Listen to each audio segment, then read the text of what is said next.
This is a battle between a 2200 Elo chess master and a beginner player. And while you watch, I'll explain exactly why I make each move. I'll play against 3 different players while showing you how to beat each level and what you need to do to reach 1000 Elo. First game against my 500 Elo subscriber. You should subscribe, by the way. White plays the king pawn to e4. Black answers with the pawn to c5, the Sicilian fighting for the center from the side. White develops the knight to c3. Black develops the knight to c6, both reaching for the center. White develops the knight to f3. Black plays the pawn to d6 to open the light-squared bishop.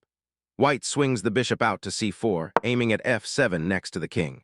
But black plays the pawn to g6 to fianchetto, and once that bishop lands on g7 with the king tucked behind it, f7 is guarded several times over. White's bishop is already pointing at a wall. White castles, and black puts the bishop on g7, where it aims clean across the whole board. Now white pushes the pawn to d4, and this loses on the spot. Look at the d4 square. Black is hitting it 3 times with the c-pawn, the knight on c6, and the bishop on g7, while white is only defending it twice. Black takes, the pawn captures on d4, and white takes back with the knight on d4. Now comes the punishment. The bishop captures the knight on d4. White would love to recapture with the queen, but the bishop is guarded by the knight on c6, so taking would just lose the queen. White has hung a whole knight in the opening, and black is up a clean piece. Everything from here is conversion. White tries to claw it back. The bishop comes to e3 to attack the bishop on d4. Black simply trades. The bishop captures on e3, and white recaptures with the f-pawn, leaving an isolated pawn on e3 that no pawn can ever defend. So white is down a piece and stuck with a weakness. Black develops the knight to f6, hitting the e4 pawn. White plants the knight on d5, but black just trades it off. The knight captures on d5, and white takes back with the pawn, which shoves black's other knight away. So the knight jumps to e5. This is a perfect outpost. White no longer has any pawn that could ever kick a piece off this square, so the knight is parked here for good in the center of the board, and on the way in it attacks the bishop on c4 with tempo. White checks with the bishop to b5, black blocks with the bishop to d7, and white's bishop crawls back to e2, having spent 2 moves doing nothing. Black castles, fully developed and safe, while white is still a piece down and tangled. White grabs space with the pawn to c4. Now black's queen swings out to b6 and lands on 2 targets at once. It attacks a pawn on one side of the board and the weak pawn on e3 on the other, a double attack. White defends one with the pawn to b3, so black takes the other. The queen captures on e3 with check. White's king steps to h1, and black expands with the pawn to a5. White develops the queen to c2, but black brings the bishop to f5, attacking it with tempo. Now the next gift. Chased by the bishop, white's queen retreats to c1. But that queen was the only thing guarding the bishop on e2. The second the defender steps away, the queen captures the bishop on e2 for free. That is a second whole piece, and it comes down to the same question every move.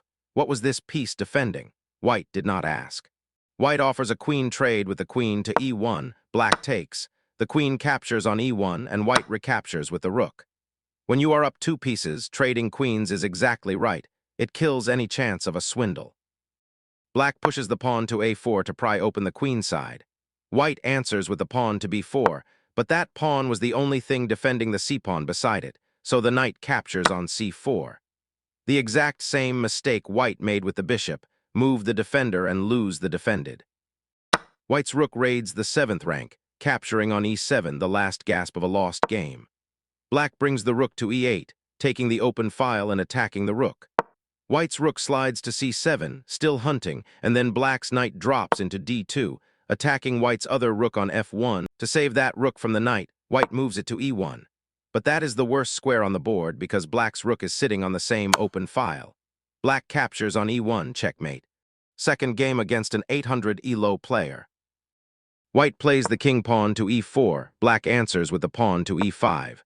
White develops the knight to f3, hitting the e5 pawn, and black defends it with the pawn to d6. That is the Philidor defense, a solid but passive setup that hands white more space. White strikes in the center with the pawn to d4, black captures, the pawn takes on d4, and white recaptures with the knight on d4. Black develops the knight to f6, attacking the e4 pawn, and white defends it with the knight to c3. Black plays the pawn to a6, a slow move that does not develop anything. White develops the bishop to e2, black develops the bishop to e7, and white castles into safety. Now black plays the queen to d7, and this is already a problem. It is passive, it blocks in the light-squared bishop, and it does nothing for the king. Black is falling behind in coordination. White pounces, the knight jumps to f5. This is a strong, aggressive post. From f5, the knight hits the bishop on e7 and the g7 pawn, and it pressures the weak dark squares right next to black's king. Black is forced onto the back foot, defending the g7 pawn with the rook to g8, which gives up the right to castle and tangles the pieces even more. White develops the bishop to g5, leaning on the knight on f6, and black pushes the pawn to g6 to kick the knight away. But this weakens the dark squares around the king even further. White takes the chance. The knight captures the bishop on e7, and black recaptures with the queen on e7. White has traded a knight for black's good defensive bishop and left the dark squares full of holes. Now the combination. White's other knight jumps to d5, attacking the queen and eyeing f6 at the same time. Black moves the queen to e5, saving it and hitting the bishop on g5. But watch what happens. The knight captures on f6 with check. If the queen captures on f6, the bishop on g5 captures the queen. The defense is fake, so black is stuck moving the king to f8 and is simply down a clean knight. White keeps the initiative with forcing moves. The bishop goes to h6 with check. Black has to block with the rook to g7, and white captures the rook on g7 with check. Black recaptures with the king. Knight retreats to g4, hitting the queen again. Black trades it off with the bishop on g4, and white recaptures with the bishop. The dust settles and white is up a full rook with a safer king. From here, black goes pawn hunting with the queen on b2, then c2, then later e4 and a2, but none of it matters. Notice white just keeps making threats. The rook takes on b7 and grabs the 7th rank. The queen checks from d4 to escape an attack with tempo, and the rooks double up on the b-file. White keeps slapping the queen around while collecting material. The queen captures the d6 pawn and then the knight on e7, and every time black's queen is chased, white gains a tempo. By now, white is up a rook and a knight, and it is just a question of finishing. Third game against an 1200 elo player. White plays the king pawn to e4. Black answers with the pawn to e6, the French defense, planning to hit the center with the d-pawn next. White builds the center with the pawn to d4, and black strikes back with the pawn to d5.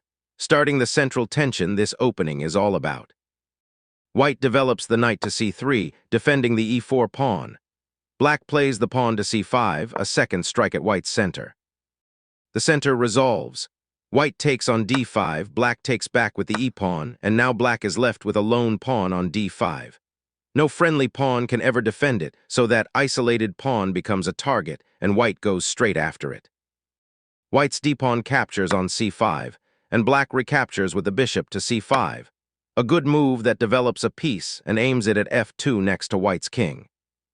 White grabs the weak pawn, the queen captures on d5, and white is up a pawn. Taking with the queen is a touch greedy, but it is safe. If black trades queens here, the knight on c3 just takes back and white stays a pawn ahead. Black develops the knight to d7, a fine move, but it does not actually threaten the queen, so white gets a free tempo.